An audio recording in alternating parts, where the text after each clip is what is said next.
Hello friends, स्वागत है आप सभी का हमारे इस यूट्यूब चैनल पढ़ो 24/7 पे। तो आज हमारी इजी इकोनॉमिक सीरीज का लेक्चर नंबर 9 है और देखते ही देखते हमने इसके पूरे 8 लेक्चर यहाँ पर कंप्लीट कर लिए हैं।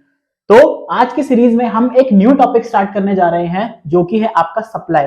बिल्कुल डिमांड जैसा ही है, बट सप्लाई आपकी प्रोड्यूसर की साइड से होता है और डिमांड आपकी हमेशा कंज्यूमर की साइड से होता है। तो बहुत इंपॉर्टेंट टॉपिक है आपके कंपटीशन पॉइंट ऑफ व्यू से और आपके एग्जामिनेशन पॉइंट ऑफ व्यू से भी। एकेडमिक से लेकर कंपटीशन तक ये टॉपिक एक अहम भूमिका यहाँ पर निभाता है। तो चलिए चलते हैं और इस टॉपिक के बारे में थोड़ा सा जानने की कोशिश करते हैं। तो बच्चों, सबसे पहले आता है आपका सप्लाई कि व्हाट इज सप्लाई। सप्लाई क्या है? Refers to the amount of goods and services that the producer are willing and able to offer to the market at various prices. मतलब कि जैसे आपकी डिमांड थी कि consumer willing and able to buy at different possible prices, similarly supply भी आपका कुछ ऐसा ही है कि producer are willing and able to sell at different possible prices of that particular commodity. Understood? तो यहां पे ये पूरा का पूरा प्रोड्यूसर की साइड से है कि प्रोड्यूसर अलग अलग प्राइस पे अलग अलग कमोडिटी को, अलग अलग क्वांटिटी को परचेस करने के लिए जब रेडी हो जाता है तो उसी को उसकी सप्लाई कहते हैं। देखते हैं यहां पर Px stand for price of x commodity, Qx stand for quantity of x commodity. देखिए यहां पे जैसे जैसे आपका प्राइस 10, 20, 30 एंड 40, वैसे वैसे आपकी क्वांटिटी भी यहां पर क्या हो रही है? बढ़ रही है। तो अलग अलग प्राइस पे अलग अलग क्वांटिटी को मार्केट के अंदर सेल करना ही क्या कहलाता है? उसकी सप्लाई कहलाता है। इसको हिंदी में हम लोग पूर्ति के नाम से भी जानते हैं। बट अगर एक स्पेसिफिक प्राइस पे स्पेसिफिक क्वांटिटी मार्केट में अगर सेल की जाए, एक स्पेसिफिक प्राइस पे स्पेसिफिक क्वांटिटी अगर मार्केट में सेल की जाए तो उसको हम क्या बोलते हैं? उसको बोलते हैं क्वांटिटी सप्लाई, यानी कि पूरी की गई मात्रा, पूरी की गई मात्रा हिंदी में। ओके, तो अगर अल्टरनेटिव प्राइस पे अल्टरनेटिव क्वांटिटी अगर मार्केट में सेल की जाएगी तो उसको हम बोलेंगे सप्लाई, और अगर एक स्पेसिफिक प्राइस पे स्पेसिफिक क्वांटिटी अगर सेल की जाएगी तो उसको बोलेंगे क्वांटिटी सप्लाई। Okay, understood? तो इसी को हम क्या बोलते हैं? सप्लाई शेड्यूल भी इसको बोलते हैं, इस टेबल को। सप्लाई शेड्यूल क्या होता है? एक टेबल होती है जो प्राइस और क्वांटिटी के रिलेशन को दर्शाती है। तो यहां पे प्राइस और क्वांटिटी का एक डायरेक्ट रिलेशन होता है। जैसे जैसे प्राइस बढ़ेगा वैसे वैसे क्वांटिटी भी आपकी बढ़ेगी। आप कहोगे सर अगर जैसे जैसे प्राइस बढ़ेगा वैसे वैसे क्वांटिटी बढ़ेगी तो डिमांड का क्या होगा? तो मेरे प्यारे बच्चों, डिमांड को यहां पर हम लोग कांस्टेंट मानते हैं और इकोनॉमिक्स का सबसे बड़ा रूल यही है कि जब भी किसी एक पैरामीटर के बारे में पढ़ते हैं तो उसके इर्द गिर्द जितने भी पैरामीटर्स होते हैं जो उसको अफेक्ट करने वाले होते हैं उसको हम लोग क्या मानते हैं? कांस्टेंट मानते हैं। सुनने में अजीब लग रहा होगा बट यही रूल है। ओके, चलो, सप्लाई शेड्यूल यानी कि एक ऐसी टेबल जो प्राइस और क्वांटिटी के बीच एक रिलेशन दिखाती है, जो कि क्या रिलेशन है? There is a positive relation between own price of commodity and quantity supplied. Okay, next move to supply curve. Supply curve वही होता है आपका graphical representation of supply schedule, यानी कि जो भी आपकी सप्लाई शेड्यूल है उसका अगर एक ग्राफिकल रिप्रेजेंटेशन हम लोग कर दे तो वो क्या बन जाती है? सप्लाई कर्व आपकी बन जाती है। तो graphical representation of supply schedule is known as supply curve. Okay, देखिए यहां पर ये आपका सप्लाई कर्व है, आपका एसएस। तो प्राइस आपका अगर इस पॉइंट पे देखें ए से बी पे जाएंगे तो प्राइस बढ़ेगा तो क्वांटिटी भी यहां पे आपकी बढ़ेगी। जैसे जैसे आपका प्राइस बढ़ेगा वैसे वैसे आपकी क्वांटिटी भी यहां पर बढ़ेगी। ओके, दोबारा से देख लीजिए एक बार, मैं इसको दोबारा से दिखा देता हूं। यहां देखिए, सॉरी,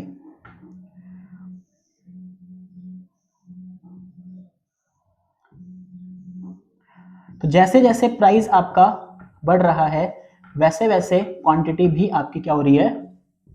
बढ़ रही है। तो इसी को क्या बोलते हैं? सप्लाई कर्व कहते हैं। Next we have supply function. तो सप्लाई फंक्शन वही होता है जो आपके एक फंक्शनल रिलेशनशिप दिखाता है सप्लाई और फैक्टर अफेक्टिंग सप्लाई, कि सप्लाई और फैक्टर अफेक्टिंग सप्लाई में एक फंक्शनल रिलेशन दिखाता है कि जो जो फैक्टर हैं आपके सप्लाई के, उनमें जो जो चेंज आएगा उसकी वजह से सप्लाई में क्या चेंज आएगा, उसी को बोलते हैं हम लोग supply function. It is a functional relationship between supply and its determinants. Okay, now move to सबसे पहला point, price of the commodity.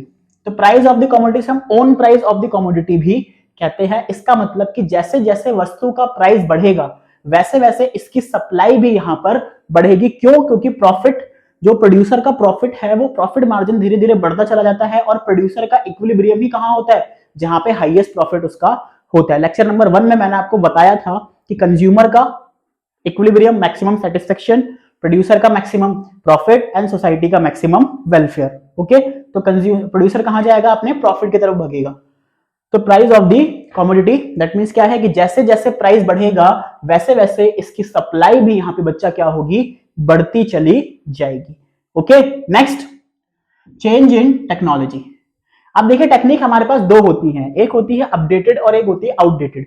तो टेक्निक में जैसे हम लोग इंप्रूव करेंगे तो सप्लाई आपकी ऑब्वियसली एग्जिस्टिंग रेट पे बढ़ेगी। एग्जिस्टिंग रेट पे बढ़ेगी क्यों? क्योंकि अब आपकी कॉस्ट जो होगी वो कम आएगी, क्योंकि जितनी एडवांस टेक्निक यूज करोगे वेस्टेज उतना ही कम होगा, और जितना वेस्टेज कम होगा आपकी कॉस्ट उतनी ही कम आएगी। आप ज्यादा रॉ मटेरियल से, कम रॉ मटेरियल से ज्यादा प्रोडक्शन वहां पर आप कर सकते हो। तो अगर प्राइस कम आएगा, अगर कॉस्ट कम आएगी तो प्रॉफिट मार्जिन बढ़ेगा, और जब प्रॉफिट मार्जिन बढ़ेगा तो सप्लाई भी आपकी यहां पर बढ़ेगी।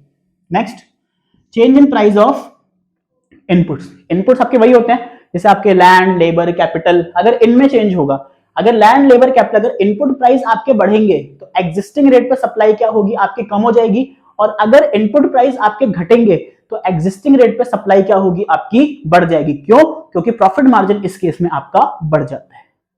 Next we have taxation policy.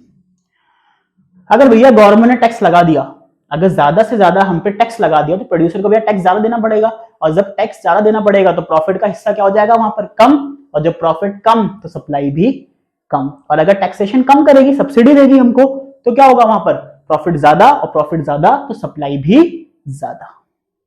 Next, objective of firm. Firm के बेसिकली दो ऑब्जेक्टिव होते हैं, एक होता है सेल्स मैक्सिमाइजेशन और एक होता है प्रॉफिट मैक्सिमाइजेशन। तो अगर फर्म का ऑब्जेक्टिव सेल्स मैक्सिमाइजेशन है तो फर्म अपने एग्जिस्टिंग प्राइस पे ही मार्केट को, अपनी सप्लाई को करेगी जो प्राइस उसका पहले था। बट अगर फर्म का ऑब्जेक्टिव प्रॉफिट मैक्सिमाइजेशन है तो वो क्या करेगी बच्चा, तो वो अपने प्राइस को बढ़ाएगी।